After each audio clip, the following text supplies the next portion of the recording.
Assalamualaikum warahmatullahi wabarakatuh. Hai anak-anak level 4, bertemu lagi dengan Bu Amel yang akan mengajak teman-teman untuk belajar bersama dengan muatan pelajaran IPA. Sebelumnya, jangan lupa berdoa dan siapkan alat tulis teman-teman ya. Semoga teman-teman dalam keadaan sehat walafiat. Yuk simak baik-baik video yang akan Bu Amel tampilkan. Oke teman-teman, kita akan belajar tentang energi alternatif. Energi alternatif pengganti minyak bumi dan gas alam. Bumi memiliki sumber daya alam yang melimpah, akan tetapi beberapa di antaranya tersedia dalam jumlah terbatas dan tidak dapat diperbaharui. Contohnya seperti minyak bumi dan gas alam. Oleh karena itu diperlukan sumber energi alternatif. Nah, apa sih sumber energi alternatif itu? Energi alternatif atau energi terbarukan adalah energi yang berasal dari alam. Energi alternatif juga ramah lingkungan. Sumber energi alternatif di alam ada dalam jumlah yang tak terbatas atau memiliki jangka waktu habis yang lama. Apa saja sumber energi alternatif yang dapat digunakan manusia? Yuk simak penjelasan berikut.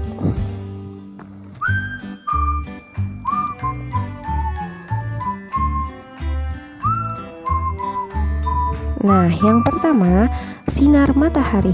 Sinar matahari merupakan salah satu sumber energi alternatif yang dimanfaatkan sebagai pengganti energi minyak bumi dan gas alam. Sinar matahari digunakan untuk pembangkit tenaga surya yang disebut dengan PLTS. Yang kedua adalah arus air. Arus air sungai dimanfaatkan untuk pembangkit listrik tenaga air yang biasa kita sebut dengan PLTA. Yang ketiga, angin. Angin dapat memutar baling-baling pada kincir pembangkit listrik tenaga bayu yang dikenal dengan PLTB. Yang keempat, kotoran hewan ternak. Gas metana dari kotoran hewan ternak dapat digunakan sebagai bahan bakar yang bisa kita sebut dengan biogas. Yang kelima, panas bumi.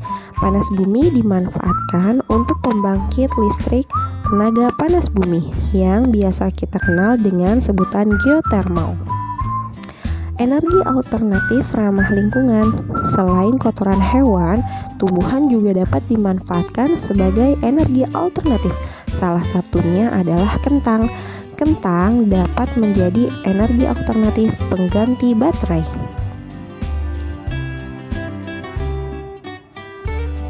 Berikut contoh energi alternatif ramah lingkungan dari kotoran hewan. Pertama, kotoran hewan akan mengalami pembusukan kotoran dan menghasilkan gas metana. Yang ketiga, gas metana digunakan untuk pembakaran. Yang keempat, uap panas dari pembakaran digunakan untuk memutar turbin generator listrik sehingga energi listrik dapat dihasilkan. Nah, contoh baterai alami dari kentang. Bahan-bahannya adalah lempeng seng, lempeng tembaga, kabel, penjepit buaya, dan yang terakhir lampu LED.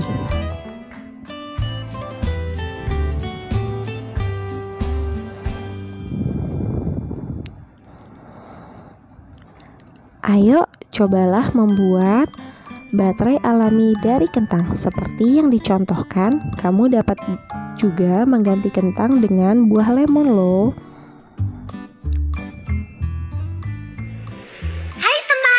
Kali ini kita akan melihat pemanfaatan sumber energi alternatif.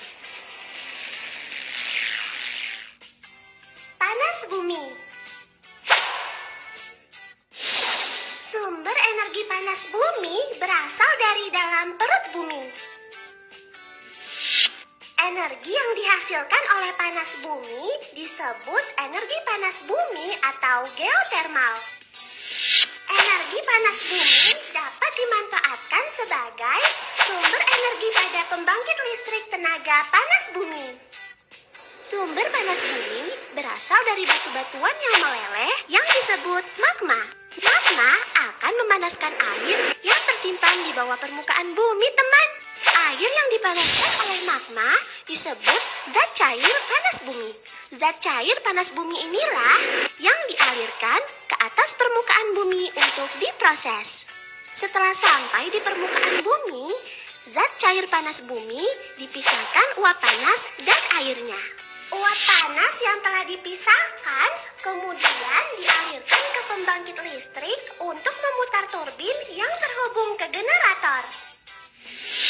Putaran turbin akan menghasilkan energi gerak yang selanjutnya akan diubah oleh generator menjadi energi listrik.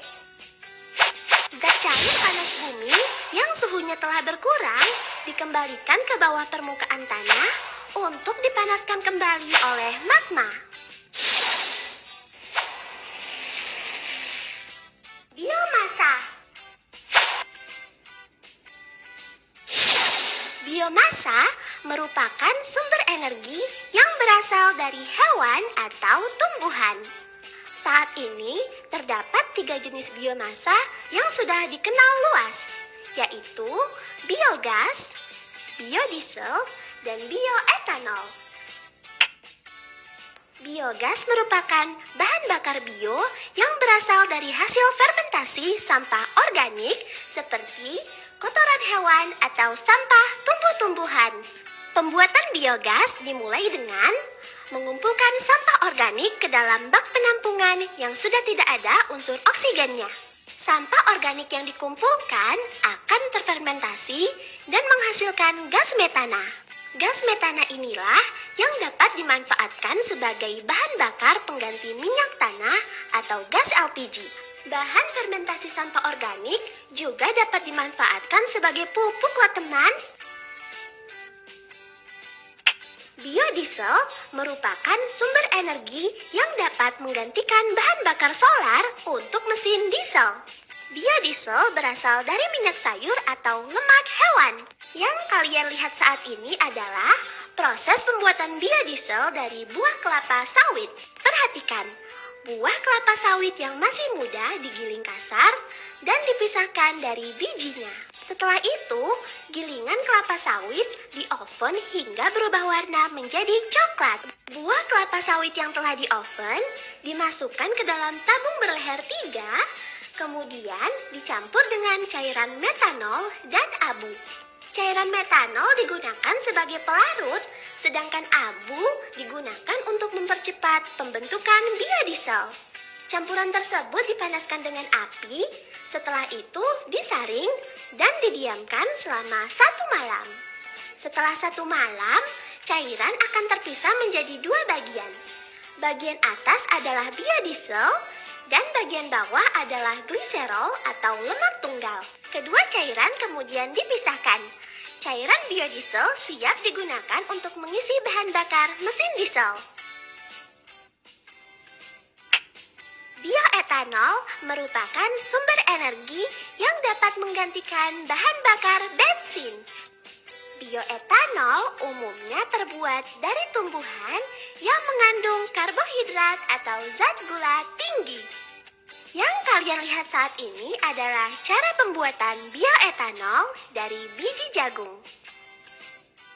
Biji jagung digiling dan difermentasi selama 7 hari. Setelah 7 hari, ampas jagung dan cairan jagung dipisahkan.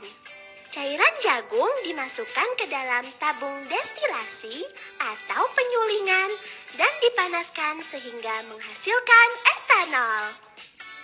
Etanol dari biji jagung inilah yang disebut bioetanol dan dapat digunakan sebagai bahan bakar pengganti bensin.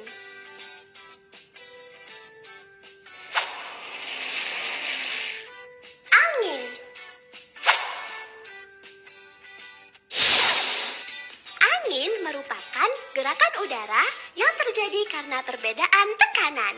Energi gerak dari angin dapat diubah menjadi energi listrik dengan alat yang menyerupai baling-baling besar. Saat baling-baling berputar karena terkena angin, maka turbin yang terhubung dengan generator akan ikut berputar. Generator akan menghasilkan listrik, kemudian dialirkan melalui kabel-kabel listrik untuk digunakan. Air. Seperti kita tahu bahwa air mengalir dari tempat yang tinggi ke tempat yang rendah. Gerakan alami air tersebut dapat kita manfaatkan menjadi energi listrik. Air yang mengalir dilewatkan melalui turbin sehingga turbin akan berputar. Putaran turbin akan menghasilkan energi yang selanjutnya akan diubah oleh generator menjadi energi listrik. Listrik yang dihasilkan generator akan dialirkan melalui kabel-kabel listrik hingga dapat digunakan untuk kehidupan sehari-hari. Gelombang air laut. Gelombang air laut adalah pergerakan naik turunnya air laut yang disebabkan oleh angin. Gerakan gelombang air laut tersebut ternyata dapat dimanfaatkan menjadi energi listrik. Gelombang air laut akan menggerakkan alat sehingga terjadi gerakan ke atas dan ke bawah seperti memompa. Air dari dalam laut akan memompa ke atas dan dialirkan untuk menggerakkan turbin. Energi gerak yang dihasilkan turbin akan diubah menjadi energi listrik oleh generator. Air yang telah digunakan untuk memutar turbin akan dikembalikan lagi ke laut. Matahari. Energi yang dihasilkan oleh matahari disebut energi surya. Energi surya dapat dimanfaatkan sebagai tenaga listrik melalui panel surya atau biasa disebut solar cell. Panel surya dipasang menghadap ke atas untuk menangkap sinar matahari. Panel surya terdiri dari 2 lapisan semikonduktor. Bagian atas bermuatan positif dan bagian bawah bermuatan negatif. Bagian bermuatan negatif akan menangkap energi dari matahari lalu akan dilepaskan ke lapisan bermuatan positif. Oleh karena itu, akan terjadi perbedaan tegangan yang menghasilkan arus listrik. Listrik akan distabilkan arusnya oleh alat konversi dan siap digunakan.